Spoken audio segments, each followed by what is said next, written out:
What's good, y'all? It's your boy Shane coming at you live from WBGR right now. And this is the show No BS. I'm your boy Shane Hector. And I'm going to be talking about a lot of different things today, y'all. So I want y'all to stick with me. I want y'all to understand that this is going to be a very interesting show today because I'm going to be talking about a lot of different things. So let's just jump right into it. I want you guys to go ahead and call at that number. Is it 301 429 9247? Again, 301 is it 429 9247? And I want you guys to understand that this is going to be a really good show today. So I just want you guys to understand that this is going to be really interesting. Let's go ahead and jump right into it right now. So we're going to talk about the U.S. Open. Is it the ladies? Ladies is killing out here. We got Sloane Stevens and Madison Keys. That's going to be in the final matchup for the women's singles in the U.S. Open. And I mean, this is one of the first, and this is the first time in many, many years that we see an African American woman in the finals out that is not named Williams. Venus just lost yesterday to Sloane Stevens yesterday, and it was such a good match, y'all. I mean, there's a hats off to Venus Williams, because she's been in this game for a very long time, but that it went down to the wire yesterday. First set, Sloane Stevens took care of business at 6-1. Second set, Venus took every last one of them and didn't leave nothing to chance for Sloane, and she won that set 6-0. And then next thing you know, in the third set, I mean, that was all she wrote, folks. I mean, Sloane had won 7-5, and it was just a great matchup between those two women. And Venus, the way she left, I have to say, was probably one of the best we've ever seen. She's so classy in the way she plays the game, and at her age, in her late 30s, and to pass that torch off to a young lady in Sloane Stevens, who's only 24 years of age, in this game, and still young in her career. And she talked about how honored she was just to be even on the same stage as Venus. Was very, very humbling. But I want to get into it and talk about how this is going to be between Sloane and Madison. Now, I'm pretty sure a lot of people who watch tennis are probably saying to themselves, Madison is probably gonna mop the floor with her. I don't think so. I really don't think so. I think that people need to give Sloane some credit here, because Sloane, she not only has shown that she could play some very, very good tennis, but she also shown that she can definitely do her thing, and she's the way she played against a legend. She played against a legend that probably a lot of people will never see ever again in life. We will never see another Venus Williams. We will never see another Serena. We're not going to see those kind of players like we used to. So believe me when I tell you, I think that a lot of people got to understand that that right there, what we saw yesterday, was history in the making. And I've got to say that after watching this match with my grandmother, because a shout out to my grandmother, because she loves tennis so much. Watching just watching that and just talking about how this woman came in already an underdog, wasn't expected to beat Venus, and she gave her a run for her money. And I have to say that we're not going to see, and I have to say that I think it's going to be an interesting matchup. And then after we see this matchup, I think that it's going to be one of those situations where we are going to see some really, really interesting things in the tennis world, because tennis hasn't had glorious moments like this. And to see African American women in that sport dominating and playing at the top of their game and playing at a high level it's just really gratifying. So I mean, I just tell men and women who play the sport, who watch the sport, understand this. You just saw arguably is it two of the best tennis players on the same court. And now that we've seen two of the best tennis players on the same court, we're now going to see how good Sloane Stevens really is. It's not very often that you see um, a young woman who could play the set at a high level as the same as Venus Williams. And then to even go deep into Sloane's story, little do people know Sloane Stevens, her father used to play for the New England Patriots, who unfortunately got dusted last night. Wasn't exactly the best situation, but that's a whole nother. But we're gonna get into that topic later on in the show. But the truth is you've got to look at it like this. Sloane Stevens is a went to work. She's a young 24-year-old woman. You know, she already comes from an athletic background from her parents, especially with her father being an NFL player. You know, little do people know that back in 1988, in his first year in the NFL, he was Rookie of the Year as a running back. He had 1,168 yards rushing and just over 4 touchdowns in his rookie season. And he also made the Pro Bowl, which I thought was very interesting, in Sloane Stevens' father, which is John Stevens. And unfortunately, after that, you know, his career started to spiral and it didn't really go well. He ended up bouncing from team to team. And what's really even more interesting is the fact that not only he, balled out and is out of the NFL, he started doing a couple of things on the side, started coaching. But then later on in life, he unfortunately lost his life in a car accident in 2009. And I know that probably hit home for Sloane, because now her father's not here to see her at the top of her game and get to where she's at. So I think that we're going to see a Sloane Stevens that we probably have never seen before. And I think that this is going to be real interesting. Is it a match? But don't go anywhere, folks. I'm going to take a quick commercial break. Don't go anywhere on the No BS show. When I come back, we are going to talk about Howard and the craziness of that game. Don't go anywhere.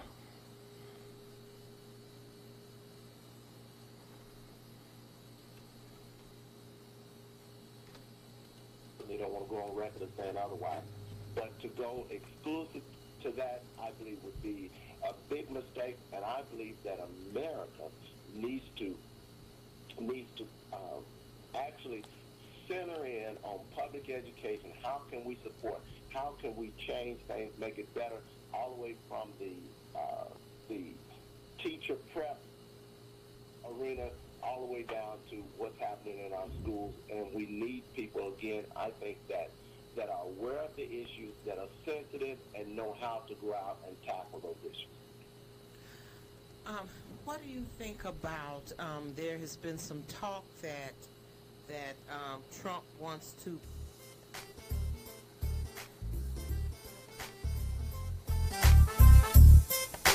It's the new debut CD release from Gregory Hines, Jazz My Way, which is taking the music industry by storm.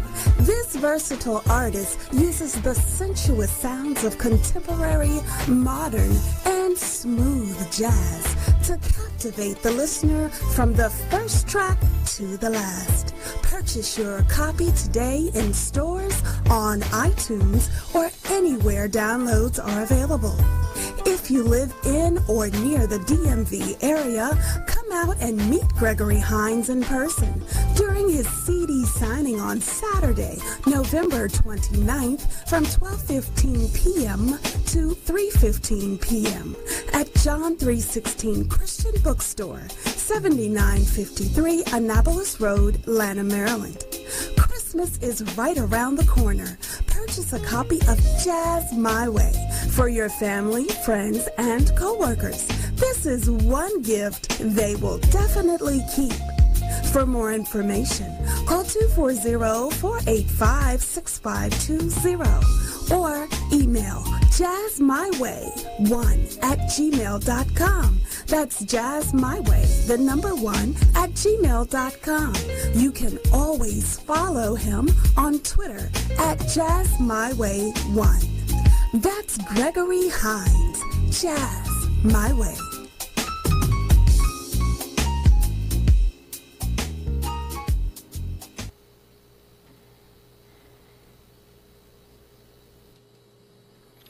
And I'm back, folks. Howard. Gotta talk about Howard. Okay. I know you guys are probably sitting here like, why is Shane talking about Howard? Okay. Let me just keep it 100 with y'all. I did not give these boys a chance, as a chance and can be, to beat the UNLV Rebels. Let's just be honest about it. But hats off to Howard University. Shout out to all of the Howard Bison out there that are watching the show today. And I definitely want to shout out to you guys, because definitely you guys won the game. But let me just jump right into it, so let's talk about it. Shout out to my man Karante, because I can see you watching, bruh, and Mr. Ahmad Queenan, I also see you watching as well. Thank you guys for tuning into the show and watching my show, and thank you guys for your support. So real quick, let's jump right into it. Go ahead and comment on Facebook, and also call in at 301-429-9247 during the show if you guys want to comment on this topic or ask me a question. So let's jump into it. Howard beat UNLV Rebels 43-40. FCS school versus an FBS school. Now, if people don't know the difference between an FCS and an FBS school, so the difference is both teams are in the same division. They're in Division 1. But FCS schools play in the football championship subdivision, and FBS is football bowl subdivision. So that's the difference between the two. So if you're playing the FBS, you're going to be a much larger school with much larger enrollment, and you're going to have and obviously you're going to be playing for a lot of different bowl games, which means you'll always have an opportunity to play for kind of like a championship in a way. Whereas the football championship division, you're literally playing in a playoff system to run all the way down to the championship game. So that's the difference between the two. But Howard University, took care of business. And Cam Newton's brother. And I know people are going to be talking about this, because I'm going to tell you what I saw. What I saw was a UNLV team who had no defense, who obviously, and if everybody knows the UNLV Rebels, they haven't been good for years. They haven't been good for years, probably ain't going to be good for years, so it doesn't even matter. They have no defense. They really had no offense. I'm actually surprised. I'm actually not that shocked that they lost to Howard, so I can't really sit here and say that I'm shocked. But nobody gave them a chance just because they're an FCS school. And it's like, if people hadn't learned from Appalachian State, then it's like, I think you guys got to really kind of look at history. But let's look at Caylin Newton's stats. So Caylin Newton was 21 carries, 194 yards, 2 touchdowns, and he was 15 to 26, and an interception, threw for 140 yards and 1 touchdown, and he had completed 57% of his passes. So let's just be honest about it. The truth is this, right? Yeah, he won. That's cute, but you're going to have a big test coming up tomorrow when you play Kent State. Now, if you guys know who Kent State is, Kent State just got their butt whooped by Clemson last week, 56-3. They just got their butt whooped. So they're going to be a little mad walking into this game, okay? They're going to be a little mad. So since they're going to be mad, it's going to be a totally different situation, and you're not going to be able to just walk in there and just trounce teams just because you feel like it. It just doesn't work that way. So, again, guys, please feel free to call in at 301-429-9247. I'm talking about the Howard Bison right now and how Caylin Newton went to work on the UNLV Rebels. And then here's the other thing. The truth is this. Howard's defense, little do people realize, even though the score doesn't look like it, the fourth quarter, they turned it on, okay? The fourth quarter, they turned it on. They were able to get a couple of stops and get a couple of sacks in there, and things of that nature. And you look at the stats of, the team is with Caylin Newton having 21 carries, 194 yards. You also didn't understand that Anthony is a fill-yaw of Howard University. He had 20 carries, 86 yards, and 2 touchdowns as well. So these two men accounted for 5 touchdowns, in that game. Howard probably pulled off the biggest upset that anybody has ever seen in a long time. The truth is this. The rumor mill, which later on became a fact, is that if you bet $100 on this game, you'd have been $16,000 richer, because the spread in this game was so large that nobody expected UNLV to win. And look, hats off if you were the person who actually put $100 on Howard, because you're $60,000 richer, my friend. That's just how it is. Now, I don't know who did it, but whoever did it, they $60,000 richer, and that was cute. So at the end of the day, Howard did what they were supposed to do. They came in, they went to work, and they did what they were supposed to do. Now, here's the crazy thing. So since Howard has to play next week, they got to play Kent State at Kent State next week, and they're going to be playing in Kent, Ohio. And since they're going to be playing in Kent, Ohio, that's going to be a very interesting situation, because of the mere fact that the truth is, like I said, Kent State is not looking to get another loss. And since they're not looking to get another loss, they're going to make sure that loss never happens again. They're not going to get destroyed like that again. Now, unfortunately, it just kind of stinks, because at the end of the day, you got to look at it like this. Kent State, they play in the MAC. Nobody cares about the MAC. Okay? The MAC division is not exactly the best division to play in, because they don't really have too many tough teams. Maybe the Ohio Bobcats, maybe the UMass Minutemen. Who knows? Like, it could be 1,000 different things going on there, So that's just what it comes down to. But at the end of the day, you've got to look at it like this, right? Howard, if they win against Kent State, and if they actually win pretty handily, then the MEAC is going to be in serious jeopardy, because Kalen Newton is going to show everybody that not only he came to play, but he also took it to he's taking it to everybody. Now, the only thing about this division is this: you've got the Morgan State Bears. They already lost their first game against Towson. They lost 10-0. That was a defensive battle. Coach Ferrier, he's going to have some work cut out for him, because unfortunately, because his quarterback threw for 185 yards passing and 3 interceptions, and that didn't exactly look well. And because of that ended up, costing them the game. You can't turn over the ball 3 times and expect to win a football game. That's just not how this works. Now, in hindsight, it was the first game. New head coach, new quarterback, new system, right? Get it. The defense, on the other hand, had showed up. And what people got to understand is this, is even though they showed up, it still wasn't enough to win. And, both teams' defenses had played extremely well. But I will say this. I think that the MEAC is going to be in a lot of trouble if they beat Kent State, because then what's going to happen is the next teams they're going to be facing is Bethune-Cookman. Cookman has been running our division for quite some time now in the MEAC, and the MEAC is very, very interesting. So since Bethune-Cookman just got beat by the University of Miami, the Hurricanes, they just caught a beat down in that game, 41-13. That was a really bad game. In the very beginning of that game, it was very, very competitive. Bethune had shown that they could score and get a couple of field goals in. Miami, they were turning over the football. They wasn't really doing a lot of great things on defense. So what they had to do was they had to switch up the game plan. And then the second half of that game, Miami Hurricanes, they just opened up the playbook, and then that was the end of that.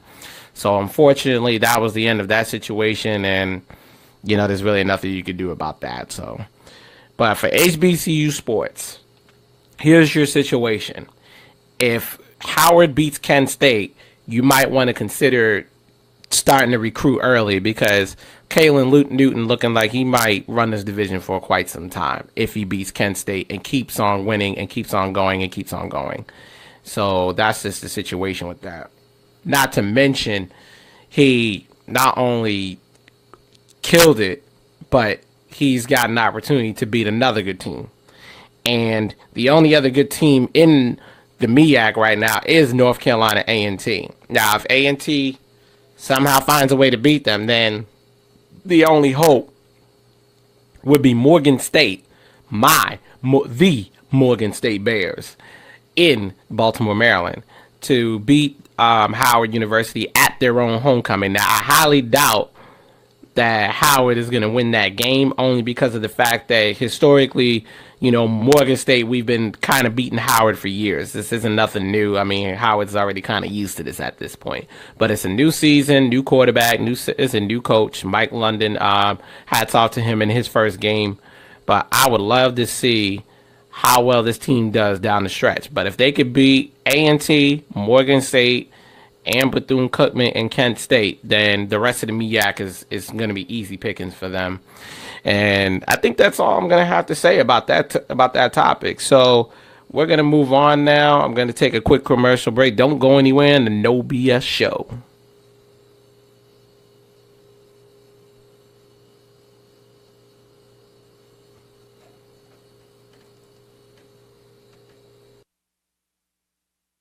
Tire Store. They sell new and used tires.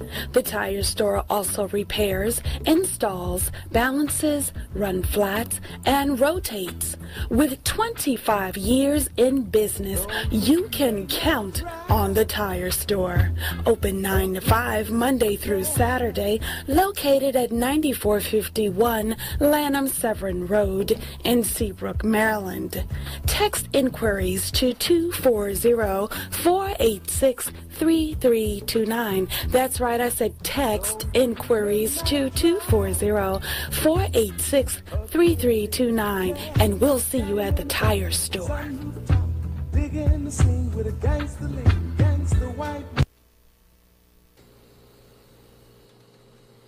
And we're back.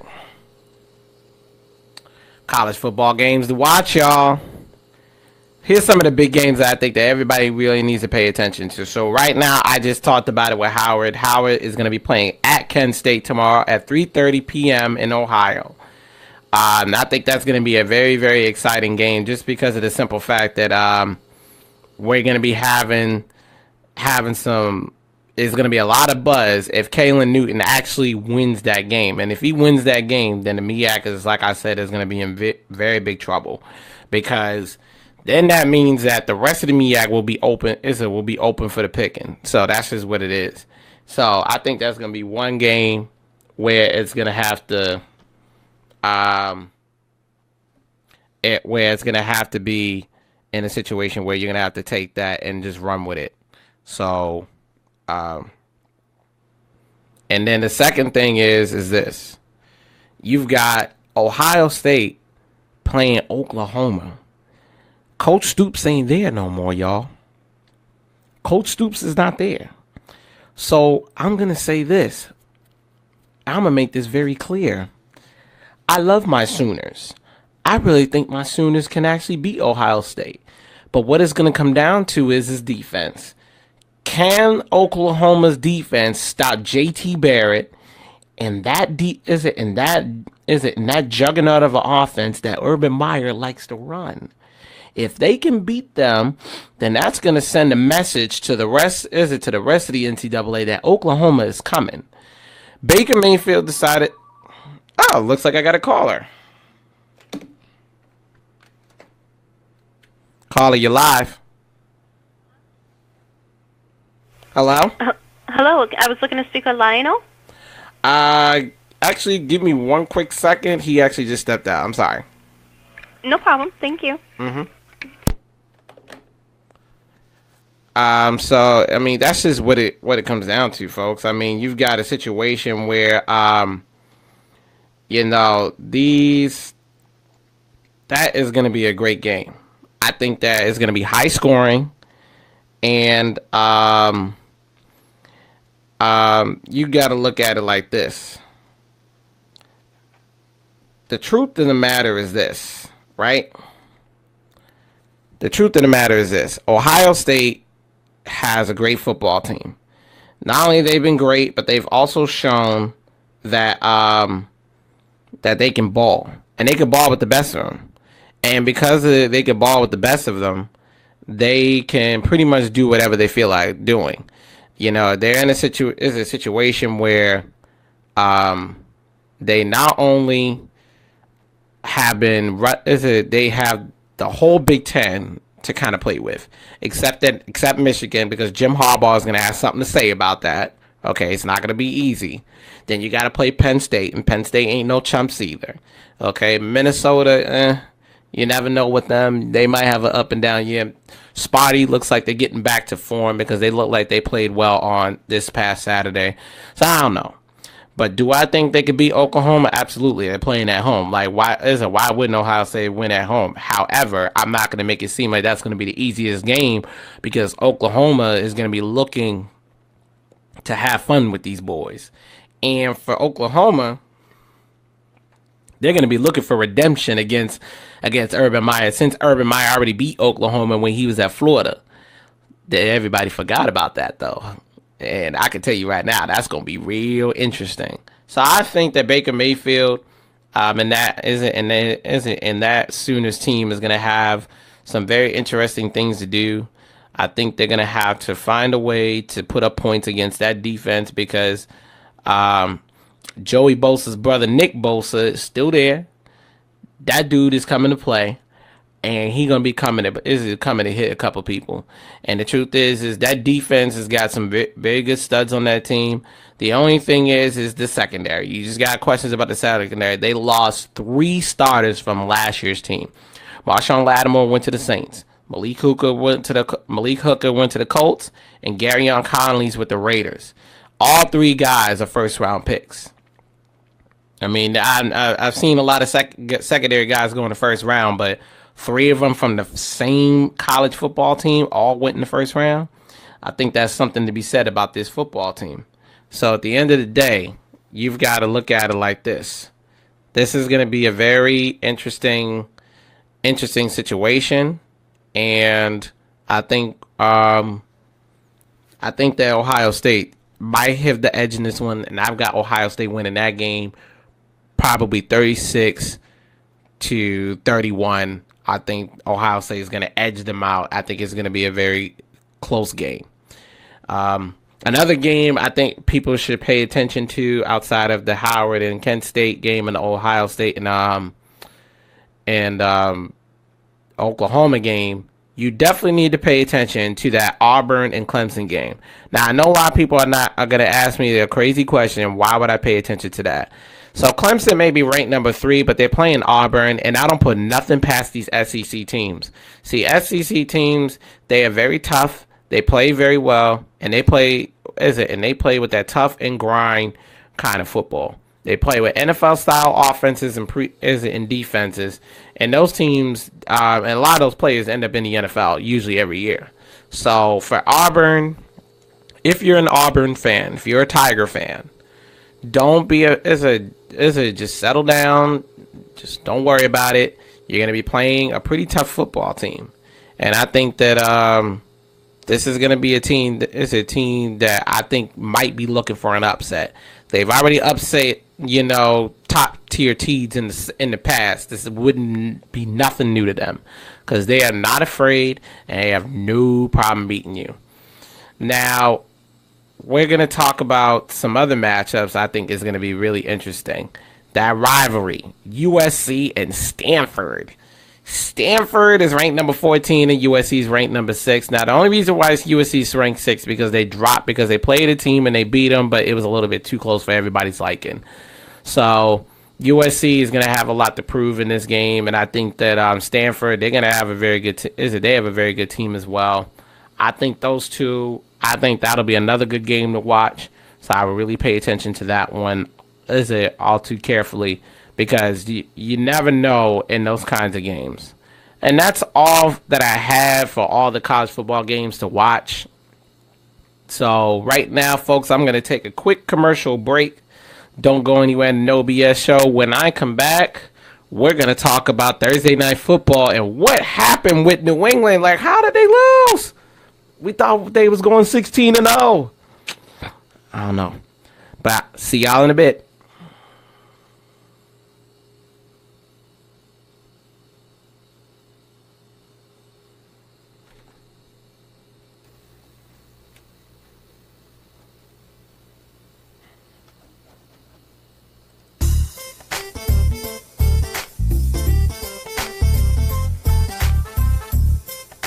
It's the new debut CD release from Gregory Hines, Jazz My Way, which is taking the music industry by storm.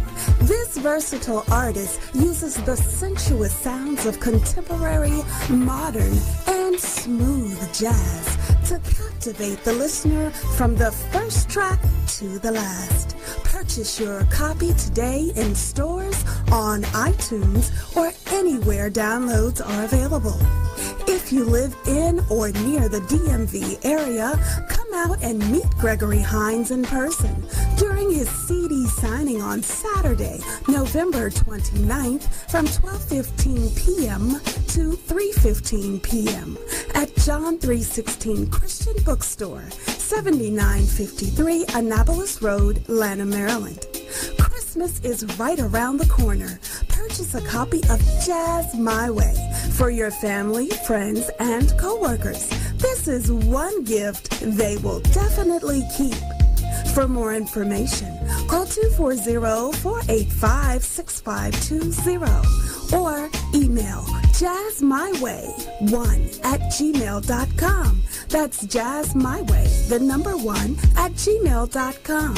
You can always follow him on Twitter at jazzmyway1. That's Gregory Hines, Jazz My Way.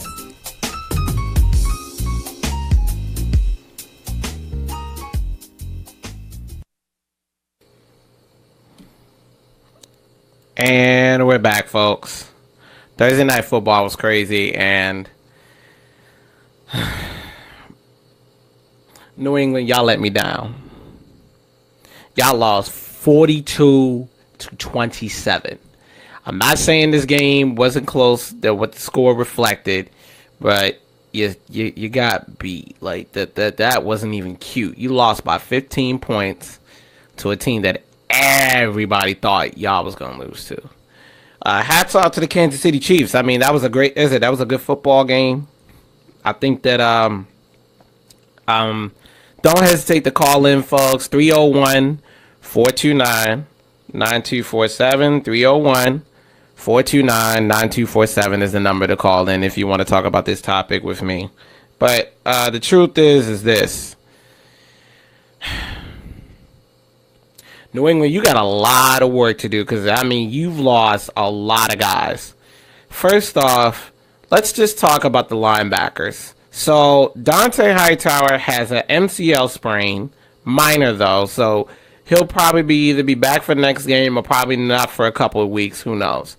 That prognosis hasn't even been put out yet, so there'll be an update for that, so just stay tuned for that. And the other thing is this. You also got to look at the fact that not only the defense got gassed, but for some strange reason, the coaching last night was just a little off. Typically, when I watched the game last night, Tom Brady looked like Alex Smith, and Alex Smith looked like Tom Brady. I mean, it was just really utterly ridiculous, the stuff that I saw last night. How in the world did Alex Smith throw for 28 of 35, 368 yards, 4 touchdown passes, no interceptions, didn't turn over the ball. He was sacked 3 times, so that tells me the Patriots defense was getting to him. The problem was then late in the fourth quarter, it seemed like to me, Matt Patricia must have forgot where he was because he stopped blitzing. He didn't rush 4 guys. He started rushing 3, and then he started dropping everybody in coverage. But the problem is I don't know why you're dropping everybody in coverage when you got two corners that you could play man-to-man with. You have Stephon Gilmore, who's probably arguably one of the best man-to-man corners in the game right now. He just happens to play for Buffalo all that garbage time that he was there. And then you've got Malcolm Butler, Mr. Super Bowl hero himself, who's shown that he can play man-to-man now. Just don't put him up against Antonio Brown, though, because Antonio Brown likes to dog him. But you had two games, you had two corners that literally for no reason why, there was no reason why those guys shouldn't have been playing man-to-man. Tyreek Hill shouldn't have had no catches last night. But you let him get 7 balls on 10 targets and 133 yards. I mean, that was just utterly ridiculous. Okay? It was just utterly ridiculous. I mean, goodness gracious. Like, if you're going to let it go, I'm sorry, it was 8 targets. So, 8 out of the 7 times he was targeted, 7 out of the 8 times he was targeted, he caught the football. And he had a touchdown. And he had a 75-yard pass. I mean, it's just utterly ridiculous. And then Kareem Hunt, I mean, hats off to the rookie. He fumbled on the very first play of his NFL career. And then next thing you know, from that point on, no more fumbles. And he had 148 yards rushing, 1 touchdown, and 17 carries. I mean, it was just ridiculous. Then he had 5 catches, 98 yards in the passing game, and he had 2 receiving touchdowns. So I'm just trying to figure this out, New England. Like, I didn't understand that game last night. And then Trey Flowers, you turned him loose. That was good. You needed to turn him loose. With him turning loose, it allowed some pressure to be relieved off the football team. But the problem is you still didn't get no pressure from Malcolm Brown. You didn't get no pressure from Alan Branch. You've got to create pressure somewhere. Kyle Van Noy, I don't know what was the point in that.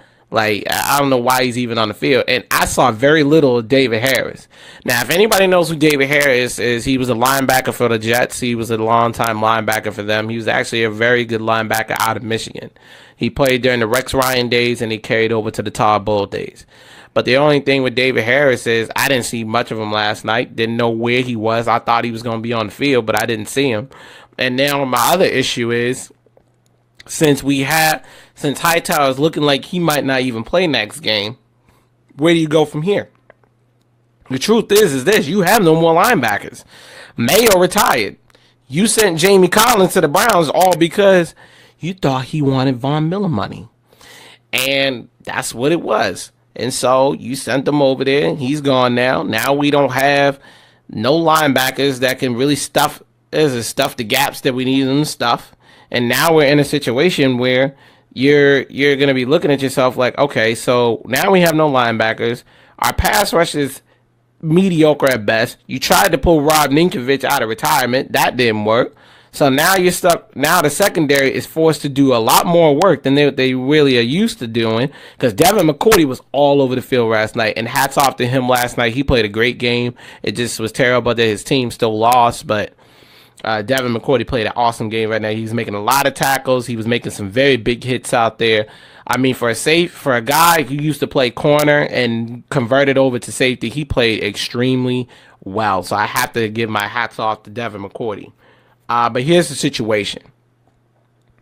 The Chiefs' defense, their pass rush, Justin Houston and Tamba Ali went to work.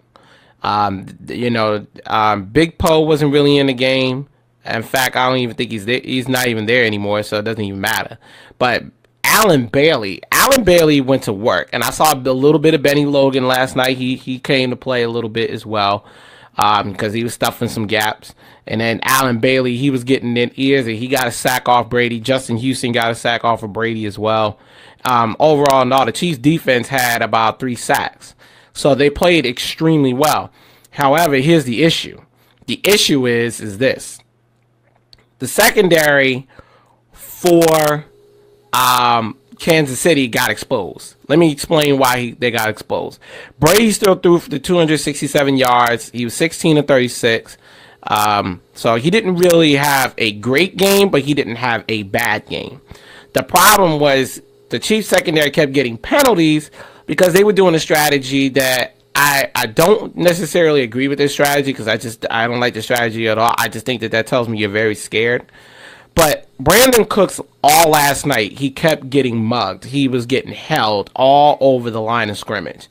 And so the Chiefs were willing to take illegal contact penalties versus letting Brandon Cooks beat them for a deep ball. So I get it, and I hate to say it, it actually worked because it allowed the Chiefs to be able to kind of have free reign on defense to get to the quarterback. And also, Marcus Peters, oh my gosh, he's already, to me, a top 3 corner. Already a top 3 corner. Brady thrown at him 4 times, and he had 0 completions. Marcus Peters got challenged last night, and it showed that there was really no point in challenging him because he just wasn't going to allow it on that side. Eric Berry, I love the way he played last night, but I just found out this morning that unfortunately he will be out for the season with a ruptured Achilles tendon, and this is really sad for him because for a guy who just recently got over cancer a couple of years ago, he unfortunately will not be able to play for the rest of the season. I wish you nothing but a speedy recovery, big fella, and hopefully we'll see you on the field next year. Now, everybody, I'm going to put this to bed right now because I'm really kind of sick of this. Andy Reid did not out-coach Bill Belichick. I don't know why people keep saying that he out-coached Bill Belichick. No, he did not out-coach Bill Belichick. He did not. It did not happen. Let me tell you what happened last night. What happened was he didn't get out-coached. It was more of, are my players better than your players tonight? And the way Matt Patricia made the defense look, Matt Patricia, you shouldn't have been playing zone because I kept noticing it all night. That zone was not working. You should have stuck with man-to-man. Put Stephon Gilmore on Tyreek Hill because he's got speed. Let's just be honest about that. You should have put him on him and then let Malcolm Butler take Travis Kelce or let Devin McCourty take Travis Kelce. And then that would have been the end of the game. And as far as Kareem Hunt, since you knew he was a threat, you should have put either a safety or a defensive back or some type of defensive back on the Kareem Hunt because Kareem Hunt is not big enough like some of these other backs. He's just very fast. He showed that he was fast last night. He showed that he had breakaway speed, and he breaks a lot of tackles. I will give him that. He made a lot of broken tackles last night and a lot of missed tackles. So the situation is this: Kareem Hunt went to work, 246 yards, and total offense from him. I mean, that's just what it is. And you let the Chiefs pretty much run over you, and they had a little over 600 yards in total offense. And I mean, that team just went to work last night. So it was a poor game by the Patriots. But if I'm New England, don't hit the panic button, in which I'm going to get into in this next segment right now in the interest of time. So, the Patriots, this is where they're going to have to go from here. And I'm just going to say this very candidly. You got 15 more games. Okay? Your next game is going to be against New Orleans. You got to play New Orleans next week, right? So, here's the situation. You don't have to panic. Don't panic yet because the truth is you just lost your first game, and in a way it was kind of a good thing and a bad thing at the same time. I know Patriots fans wanted to go undefeated. That's good and well, but the news flash is this: you're not gonna win. To go 16-0 again is gonna be probably the most hard feats to ever do again in life. So here's the situation. Your next game, you're going to be playing in the Superdome. Okay, you're going to be playing in the Superdome. You're going to be playing New Orleans. That's going to be a very good game. Drew Brees, Brandon Cooks will go back to his old team and have an opportunity to torch them. Because let's just be honest about it. The Saints ain't got no secondary. They haven't had a secondary since, I guess, Malcolm Jenkins was there. That was the last time they had a secondary. So if I were y'all, if I was a Patriots fan right now, don't even worry about it. Don't hit the panic button. It's just one game. In the words of Bill Belichick, we're on to New Orleans. So that's just what it comes down to. But It's just that a lot of guys played like bums last night, and I'm going to call out one bum right now. Gilmore, you played like a bum because you got torched. 7 catches, 133 yards, bruh. 75 was on your side when that was your man that you had to cover. Okay? You knew that Tyreek Hill was going to go to the end zone. The Patriots paid you $65 million. You had 65 million reasons. You had 65 million reasons to not allow that mess that you allowed last night. It is what it is. I guess that's all wonder under the bridge. So the Patriots, if I'm here, the offense needs to make a little work. Mike Gillislee had 3 touchdowns, 15 carries on 45 yards last night. That's not great running the football, but at least you had 3 touchdowns on the ground. So you scored all 3 Patriots touchdowns. That's cute. But here's the problem. Passing wise, 267 yards. Honestly, Brady should have had at least 450 yards last night with the kind of receivers that we have. Now, there is some bad news. You've got to look at the fact that what's his name? Danny Amendola was out for the game with a head injury, and that kind of stinks for New England. So they had to take him out. He had 6 catches, 100 yards in that game last night, and he also fumbled the football, but he didn't lose the fumble. So that's a situation you got with that. Now you've got to go ahead and make a few tweaks to the offense, because now your receiving core is depleted. Philip Dorsett had to come in last night and fill in, and unfortunately, it was just Chris Hogan, Philip Dorsett, and Brandon Cooks in the receiving core. And then our 2 tight ends, Dwayne Allen and Gronkowski. Gronkowski had a couple of big catches, but unfortunately, it wasn't enough to overcome that Chiefs defense. So if I'm New England right now, don't panic. You got a lot of football left in this season. Your next game is at the Saints. I'm pretty sure you'll torch them. And then next thing you know, you got to play Houston at home and then the Panthers at home. So your first 4 games, you got 3 out of those 4 games at home. And then Thursday on the 5th of October, you will have to see Tampa Bay at Tampa Bay. But that's pending the situation that's going on in the Florida area right now. But that's weeks down the line, so I'm pretty sure by then things will be a little bit better. So I mean, the Patriots got an interesting schedule coming up, and I always told people this is no cakewalk, and I don't know why people keep thinking that it was going to be a cakewalk, because the truth is, there was just no possible way that you was gonna, allow that mess to happen. The people don't understand that it's not that simple. So we'll see what happens. I'm excited for the next game to see what happens. But right now, folks, I'm going to take a quick commercial break. And when I come back, I'm going to give a nice little special segment about the situation going on in Florida and what that means for sports down in Florida. So don't go anywhere on the No BS show.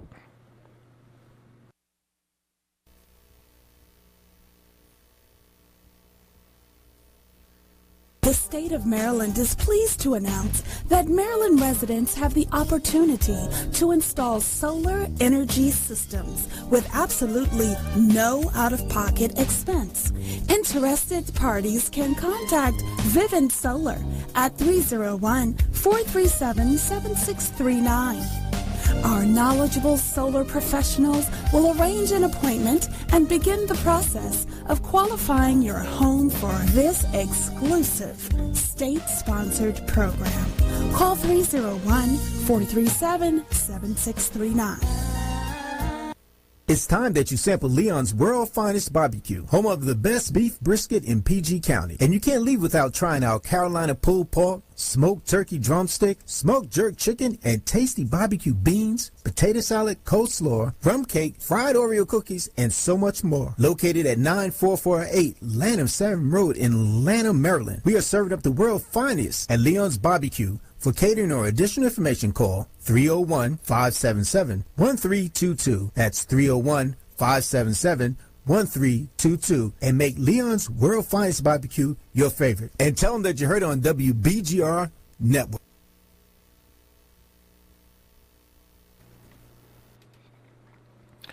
And I'm back, folks. I'm going to talk about something a little dear to my heart right now, because I got friends and family that's in the area of Florida. So everybody knows by now that Hurricane Irma is barreling its way towards the Florida area. So if you have any family in Florida, I would just definitely give them a call, let them know that, you know, things are going to get really bad down there and they might want to consider evacuating. And if they are going to stay and ride out the storm, that they need, that there are a lot of emergency services available to them, and that they're able to give them the resources for them to be prepared for the storm as it barrels through. Now, I'm going to tell you guys what this means for sports. A lot of games are going to be canceled. A lot of games. Particularly all of the games that are in South Florida. So if you go to University of Central Florida, if you have any children that go there, if you have any family members that will go into those games are all considered canceled, obviously, due to the storm. So the Florida State game is canceled. Miami game is canceled. South Florida game against Connecticut is also canceled. And the game for University of Florida, the Gators game against North Colorado, is also canceled as well. So all those games have been canceled until further notice.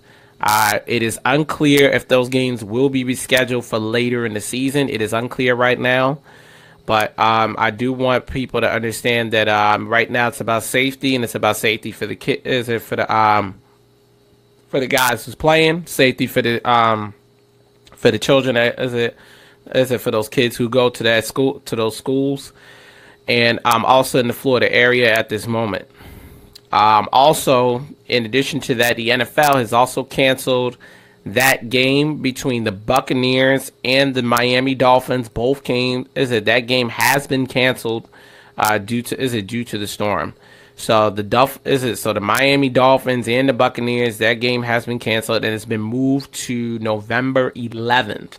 A game has been moved to November 11th, and it's going to be later on in the football season, due to the fact that they figured by then they would have figured out how to fix their situations with their stadiums because of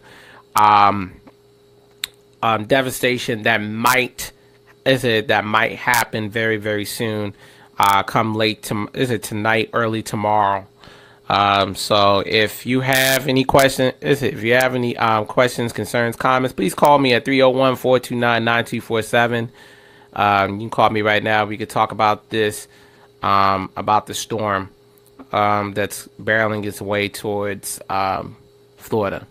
And also, in addition to the fact that those sports are canceled, all high schools in that area in Florida, they have also canceled their games as well, obviously due to the storm and massive evacuation ordered by Governor Rick Scott of Florida. So if you have any kids that are down there for sports, make sure that you give them a call and make sure you get them out okay. And we at WBGR want to make sure that your children have the right information and they're out of harm's way as quickly as possible. Also, in addition to Irma, Jose just got upgraded to a Category 4. So since it just got upgraded to a Category 4, it seems like if it heads the same way as Irma, it's going to be a long time before any sports in that area is going to be conducted. Any sporting events will be conducted in that area due to the fact that they're prepared for massive devastation. So be mindful of that. Of those situations going on down there. The situation is this. It would have been great to see some of these schools play, but right now we have to just sit down and really hope that people can be helped down there out of that situation. For any students that could not leave, somebody needs to make sure that they have some resources available to them in order to get out of that situation. So, and it's always good to lend a helping hand. But if you need any information, just obviously tune to CNN and CBS. Those networks have been covering the situation extensively, and also we'll be watching, and we'll be waiting the word of when things will get back to normal down south and down in Florida. I want to thank you guys for this time, and I want to thank you guys for definitely tuning in today and you guys' support of my show. Shout out to Kavante Hurd. Thank you for watching, my brother, as always. Mahogany Black, my mom, and my cousin Zabata just saw you. Thank you so much. Miss Renee Ruggiero, I definitely just saw you. One of my old co-workers. Great. I'm glad you was watching. Thank you. Mr. Queenan, I know you was watching, brother, because I know you wanted me to talk about your Cowboys. Don't worry. I'm going to get to your Cowboys after this Sunday. Don't worry about that. Although I'm pretty sure Sunday night it's going to be real interesting. So, but we'll see what happens. And real quick, Mr. Queen, and just because I want to throw this in here, you do realize your Cowboys going to lose on Sunday night, right? Now, if you want to call in now, you got one opportunity, brother. It's 301-429-9247. That number is 301-429-9247. If you think the Cowboys are going to lose, go ahead and give me a call. We can talk about that right now. But anyways, I definitely want to thank all of you guys for tuning in and the support that you guys give me. So I want you guys to really take a look at this screen right here. That is the Facebook fan group for No Holds Barred. So I want you guys to go ahead and tune into that and join into the group. And right now we're actually growing members right now. So I want you guys to really hop on the bandwagon. It's going to be a really nice train to ride. And then I want you to follow our blog on Blogger. It's at noholdsbarredsports.blogspot.com. I want you guys to go ahead and just watch me in action. Of course, I know you guys like to hear me talk crazy because you know me, I don't care. I'm gonna just talk crazy just because I can do it. And then in addition to that, then I want you guys to follow me, Shane J. Hector. Follow me on Facebook at Shane.Hector at Facebook.com. Follow me on Twitter, Shane_Shane29. Insane _ Shane29. So I want you to follow me on Twitter. Go ahead and follow me on Underground SB29. That's my other Twitter. So I want you guys to tune in to me. And then on Instagram, Shiz_29. I repeat that one more time for y'all. Shiz_29. And then of course I want you guys to follow me on Blogspot, undergroundsportsllc.blogspot.com. And I think that you guys will enjoy me because I'm about to tweet something crazy right after this show. But anyways, I want to thank you guys so much for your support, and I want you guys to continue to support me and on the show. And I will always have something crazy for you. So next week, I'm going to be bringing out some new topics. There's going to be some things that I want y'all to pay attention to because this Sunday is going to be really wild. There's going to be a lot of news coming out, and there's going to be some really interesting things. And I'm about to start calling people out next week because there was some things. I already called out one person, Stephon Gilmore, bum. I'm going to be talking about some guys all next week, so I want you guys to tune in, and I can't wait to hear from you guys next week. Thank you for watching the No BS, No Holds Barred Sports Talk Show. This is your boy Shane Hector. I'm out. Peace.